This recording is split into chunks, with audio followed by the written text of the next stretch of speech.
Last year, my friend group decided to get a little fancy and host a potluck dinner, which is a big deal for us considering our usual group meals involve takeout containers and an unspoken competition to see who can eat the most fries.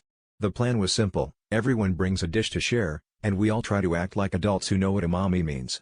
The group chat was buzzing with excitement. Sarah was making her famous lasagna. Mike claimed he'd attempt a soufflé, which, let's be honest, was just code for eggs in a mug, and I was assigned to bring dessert. Nothing could possibly go wrong, right? Enter Tom. Tom is the kind of guy who once tried to grill a salad, so we probably should have seen this coming.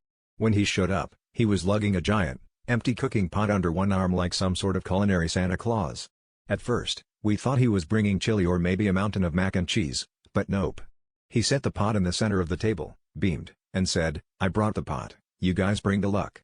There was a long, awkward silence as we all tried to process whether this was a dad joke, a cry for help, or both. This would have just been a funny moment, except that Tom's contribution triggered a chain reaction. People started arguing about whose dish deserved the honor of being served from the pot.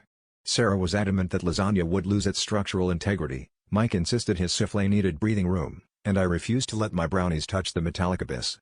Utensils were brandished, casserole lids were slammed, and at one point, a spatula was wielded like a sword. Alliances were formed and broken over the fate of the pot, and no actual food made it into anyone's mouth for a solid hour.